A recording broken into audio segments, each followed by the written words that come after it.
Hey everybody, it's Denzel, and I'm in this course with you, the digital image making course taught by instructor Jenna Barrett.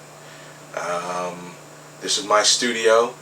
This is where I do my digital work, so to speak. And as you can see, there's my monitors behind me. This is my editing suite.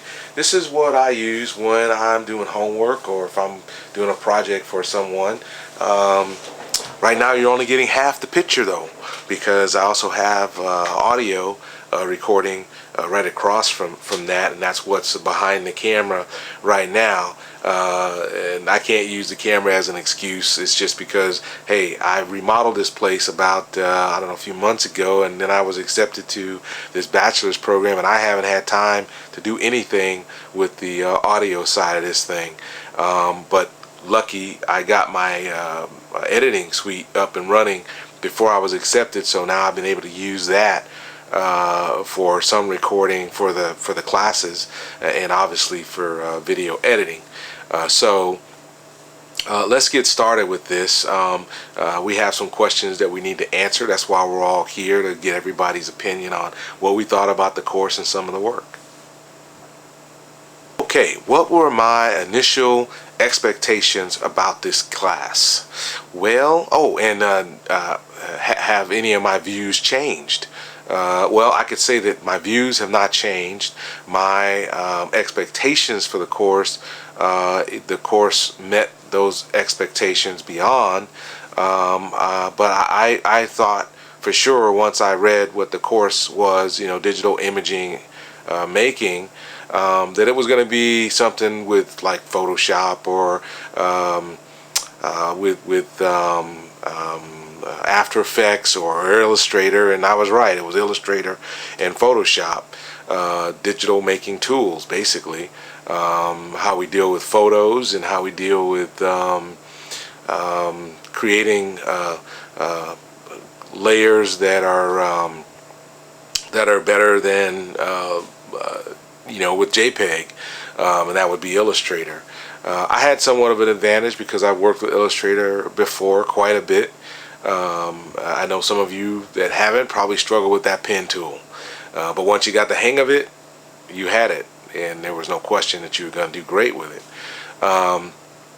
So yeah, my expectations were just that the course would be pretty much what it was, and I think that that this course was a helpful course. I had a lot of fun playing around with Illustrator and playing around Photoshop.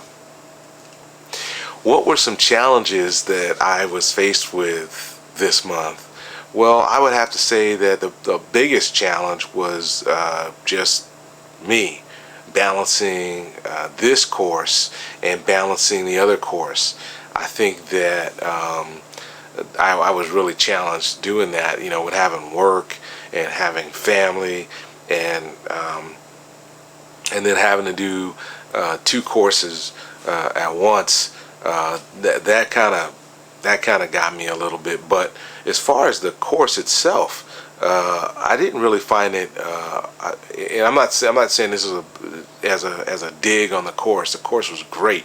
I had a really good time with the course, but I had an advantage because I have worked with some of these programs before, in particular Photoshop and Illustrator I've worked with before, working with the pen tool, which was probably the most difficult one for someone to master.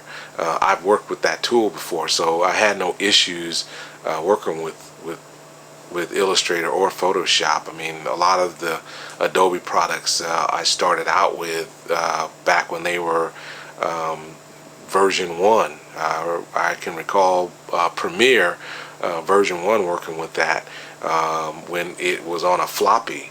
So yeah, that was a long time ago. I think I worked with Illustrator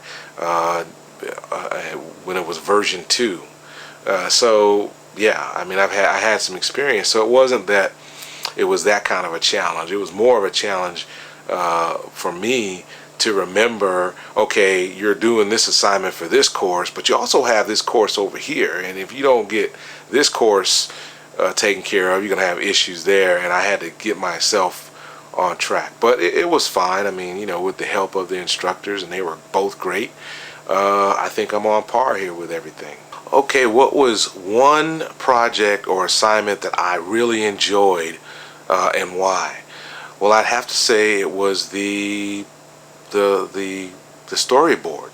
I really enjoyed working with the storyboard. That was a fun assignment, and being able to write just a synopsis of the story. I'm a writer, so I love writing, and you know, it was a way for me to kind of show off two skills in one package. So that was a fun assignment, being able to create all the different layers to my photographs to make them come alive and basically tell the story that I was trying to tell. So that was a lot of fun. What is one thing I would add to the course? Well, you know, I don't know. I don't think I would add anything to the course. For someone like me, I think the course, if you added something like After Effects, probably be cool. But for, you know, when you have lay people who've never really worked with either one of the other programs, I think that 2 is probably where you want to be with that one. So I don't think I'd add anything to the course. I think the course is a great course all by itself. So yeah, I think I would leave it as it is. What is something that I did not find useful or I would remove from the course? Again, just like adding something, I don't really think there's anything that I would remove from the course. I think that using Photoshop and Illustrator together is probably the best way to learn both programs. So I don't think that I would remove anything. I think that all of it was useful. A lot of reading material for someone who is unfamiliar with those two pieces of software. If you read that material that came with the course, yeah, you're going to be well on your way, and then apply it in real world. You'll be on your way. So there's nothing I would remove. Hey, that wraps it up for this Reflections video. I hope everybody enjoyed watching it. I hope that I answered all the questions that needed to be answered for the instructor. And my job's not done yet. I still got to go edit this puppy together so we can get it up and going by 11:59 tonight.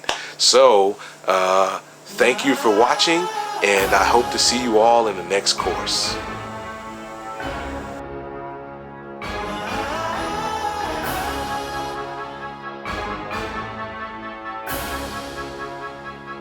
If you know like I know.